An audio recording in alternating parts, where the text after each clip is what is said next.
ये क्या चल रहा है? मतलब क्या है ये केन बायर्न म्यूनिख जा रहा है, ये काइसी तो चेल्सी जाना चाहिए था, वो लिवरपूल जा रहा है। भाई ये क्या चल रहा है यार?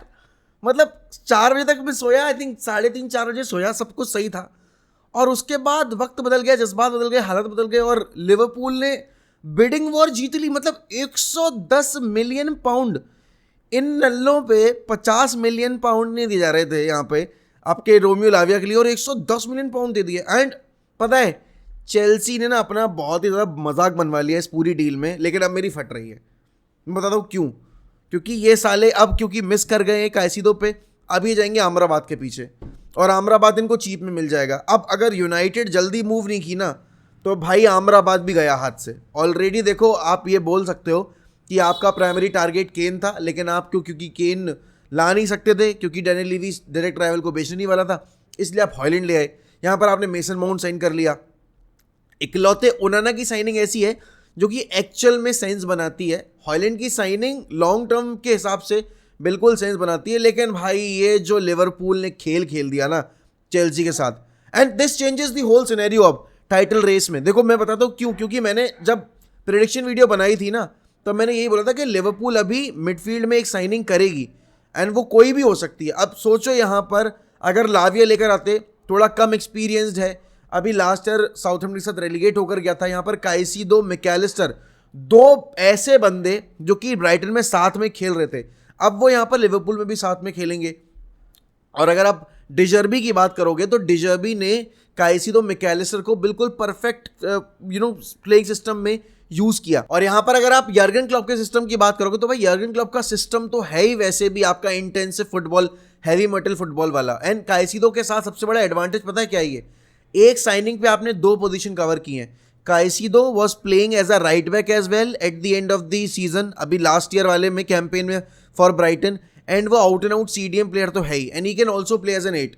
तो कितना कंप्लीट पैकेज मिला है। अब अगर ये एक सेंटर बैक को साइन कर लें, I think Liverpool would have a very very good window. उन्होंने 3 मिडफील्डर साइन कर लिए जिस पोजीशन के लिए वो पिछले 3 साल से जद्दोजहद कर रहे थे।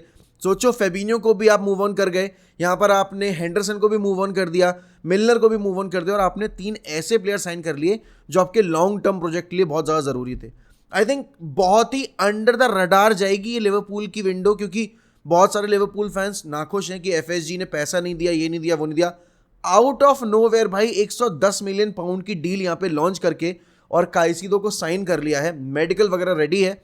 हो सकता है आपको चेल्सी वाले सोचो आप जरा, ये तुम सोच के देखो कि आई डोंट नो कि चेल्सी वाले गेम में खेलेगा या नहीं खेलेगा, बट अगर वो चेल्सी वाले गेम में खेलता है, ही वॉज दिस क्लोज। मतलब आप सोच सकते हो चेल्सी से एक कदम दूर खड़ा था वो, और चेल्सी ने अपने हाथ से ये डील जो है वो जाने दी। अब 120 मिलियन उन्होंने एंजो के लिए पे कर दिए थे यहाँ पर, लेकिन काइसीडो के लिए उन्होंने उतना अमाउंट पे करना मुनासिब नहीं समझा।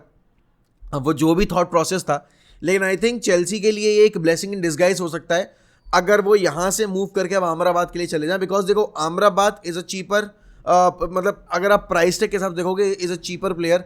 और अगर आप यहाँ पर देखोगे कि भाई जो एक बुलडोजर चाहिए आपको, जैसे कि कांटे था वर्क हॉर्स वाला बंदा, वैसे ही आपको एक अमराबाद के तौर पर प्लेयर मिलेगा। अब आप लाविया के लिए जाओगे या अमराबाद के लिए जाओगे, या फिर आप किसी और प्लेयर के लिए जाओगे, लेट्स से कि पालिनिया फ्रॉम फुलम, बट पालिना के लिंक्स आए नहीं अभी, तो उतना मैं उस पर एम्फोसाइज करूंगा नहीं। बट चेल्सी ने डेफिनेटली यहाँ पर एक बहुत बड़ा गैम्बल खेल दिया काइसीडो पे मिस करके, एंड ये एक साइनिंग लिवरपूल को बहुत ही जल्दी से अब यहाँ पर बेटर कर गई, क्योंकि अब आप देखोगे मिडफील्ड का बैलेंस आ गया वापस से। बैकअप ऑप्शन के तौर पर आपके पास हार्वी एलियट है, थियागो भी आपके पास है अभी तक टीम में, जो कि जा सकता है बाद में, और आपके पास यहाँ पर कर्टिस जोन्स है। तो ऑलरेडी आपके पास 3 ऑप्शंस हैं मिडफील्ड में। उसके अलावा डिफेंस में अगर आप एक और साइनिंग कर लोगे भाई, आई थिंक आपकी टीम कंप्लीट है, क्योंकि गोलकीपिंग डिपार्टमेंट में आपको कोई इशू है नहीं, नंबर 9 की पोजीशन में आपको कोई इशू है नहीं, तो it changes the entire scenario. Also यहाँ पर भाई बहुत बड़ी न्यूज़ आई है कल हैरी केन को लेकर, that Harry Kane is now going to join Bayern Munich. भाई सब कुछ सेटल हो चुका है, डेविड ऑर्नस्टीन ने रिपोर्ट कर दिया है, और यहाँ पर आप मतलब सोच सकते हो कि हैरी केन ने अपना पूरा जो करियर है वो स्पर्स के साथ बताया, और अब वो एक ऐसे क्लब में जा रहा है जो उसको गारंटीड सक्सेस देती है। और सिर्फ इसमें हैरी केन का फ़ायदा नहीं है, बायर्न म्यूनिख जो पिछले 2 साल से चैंपियंस लीग में हाथ पैर मार रही है, उनका कितना बड़ा फायदा है कि उनको एक प्रूवन गोल स्कोरर मिल रहा है। लेवेंडोस्की के बाद वो माने लेकर आए थे, बट माने इज नॉट अ नंबर 9। अगर आपको लेवेंडोस्की को किसी से रिप्लेस करना था, एक प्योर गोल स्कोरिंग मशीन, तो that is Harry Kane. Last year Premier League में 30 गोल स्कोर किए, जब उनकी पूरी टीम ने इन टोटल 67-68 गोल स्कोर किए थे पूरे प्रीमियर लीग सीजन के अंदर। तो ऑलमोस्ट 30% गोल्स, 50% गोल्स उनके थे, वो भी एक ऐसी लीग में जहां पर स्पर्स स्ट्रगल की इतना ज़्यादा, आउटसाइड यूरोपियन प्लेसेस फिनिश की। तो सोचो अब जब वो केन उस ऐसी लीग में जाएगा जहां पर गोल स्कोर करना भाई बाएं हाथ का दाएं हाथ का, जिस भी हाथ का खेल होता है, मुझे नहीं पता कौन से हाथ का खेल होता है, बट जिस भी हाथ का खेल होता है वो वहां कर लेगा। चैंपियंस लीग में उसको बायर्न के साथ compete करने का मौका मिलेगा। ऑब्वियस सी बात है भाई, इतने क्वालिटी प्लेयर्स हैं, मुसियाला, गोरेत्स्का, किमिक, आपका लीरॉय साने, आपका सर्ज ग्नैब्री, इतनी क्वालिटी स्क्वाड है। डिफेंस में भी आपके पास बहुत तगड़े प्लेयर्स हैं। तो ऑब्वियस सी बात है भाई, बायर्न यहाँ पर अब फेवरेट्स के तौर पर उतरेगी जब अगले सीजन में चैंपियंस लीग खेलेंगे, वो मतलब अपकमिंग सीजन में। तो डेफिनेटली भाई ये डील मतलब ऐसा है कि पांचों उंगलियां जो है ना आपकी घी में, क्योंकि आप किसी भी एक पॉइंट पर कोई भी इस डील में लूप होल नहीं निकाल सकते कि अरे ये ड्रॉबैक है, ये ड्रॉबैक है, ये ड्रॉबैक है। Defensively Kane is a beast. Attacking wise Kane अभी इस करेंट टाइम में he is I think on par with Haaland. Haaland ने 36 गोल स्कोर किए, लेकिन केन ओवरऑल बेटर प्लेयर है। केन ओवरऑल कंप्लीट प्लेयर है हालैंड के कंपैरिजन में। तो बायर्न म्यूनिख को एक जेम प्लेयर मिल रहा है, और उनको पता भी है कि भाई वो यहाँ पर अभी 3 साल केन को यूज़ करेंगे, फिर साला कोई और उठा कर ले आएंगे, ठीक है ना। तो उनके लिए तो बहुत सही डील है। और सोचो बायर्न जैसा क्लब जो कभी इतनी फी पे नहीं करता, वो जाकर 100 मिलियन का फिगर टच कर रहा है हैरी केन के लिए।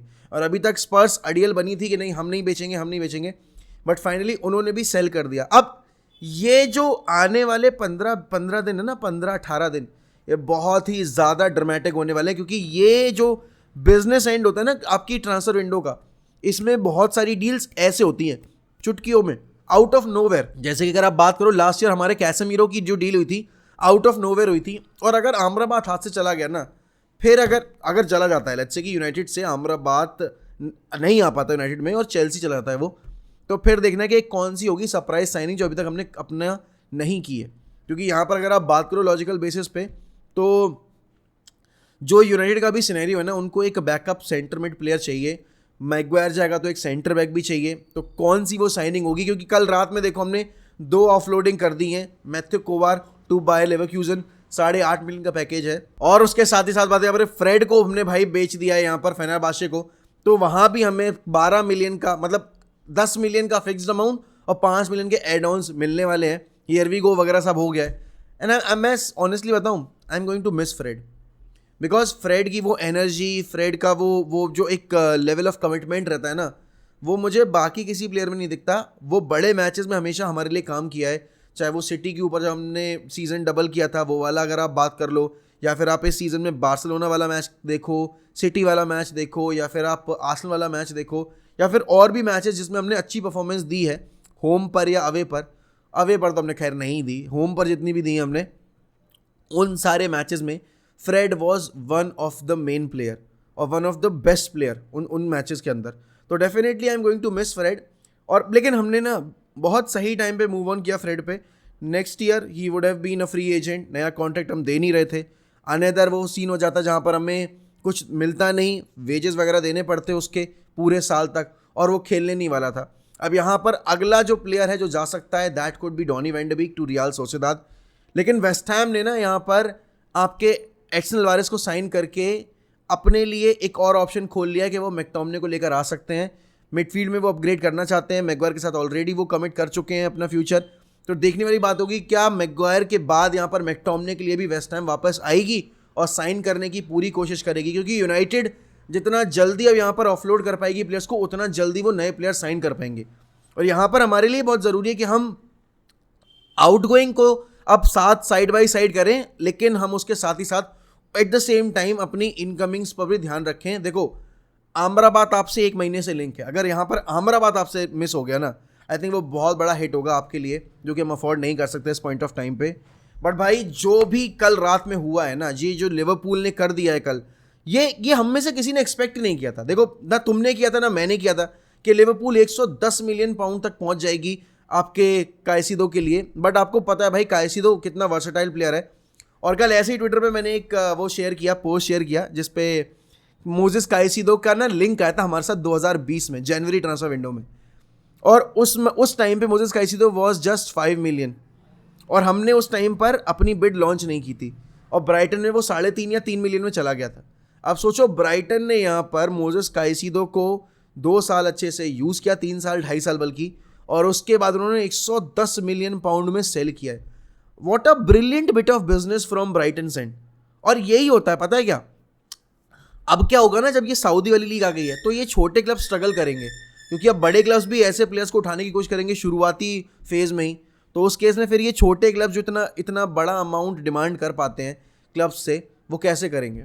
बट भाई यहाँ पर लिवरपूल ने पूरा पासा पलट कर दिया, तख्ता पलट कर दिया इस पूरे प्रेडिक्शन उसका, और इसीलिए मैंने बोला था प्रेडिक्शन वीडियो में कि लिवरपूल सेकंड फिनिश कर सकती है, even they can compete for the title. भाई यहाँ पर आप किसी एरे गहरे मैनेजर की बात नहीं कर रहे हो, यहाँ पर आप यर्गन क्लॉप की बात कर रहे हो, और उसके पास अगर स्क्वाड होगा तो वो करके दिखाएगा। उसके पास जब सिर्फ प्लेइंग 11 थी तब भी उसने प्रीमियर लीग जीती और चैंपियंस लीग जीती, और अभी 2 साल पहले वो क्वाड्रुपल चेस कर रहा था।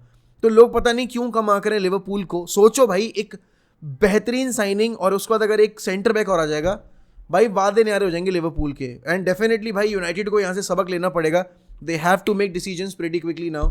बट भाई Harry Kane to Bayern Munich and यहाँ पर काइसीडो टू लिवरपूल, आपको कौन सी डील ज़्यादा बेनिफिशियल लग रही है, और आपको क्या लगता है कि ये काइसीडो की डील लिवरपूल को कंटेंडर बना पाएगी या नहीं, या फिर जितवा सकती है या नहीं। और Harry Kane to Bayern Munich, क्या ये बायर्न म्यूनिख का चैंपियंस लीग जो जीतने का सपना है वापस से, वो पूरा करवाएगी या नहीं। ऑल्सो यूनाइटेड अहमदाबाद में मिस करेगी और चेल्सी लेकर आएगी उसको या नहीं, वो सारी चीज़ें आप लोग बताओ मुझे कमेंट सेक्शन में।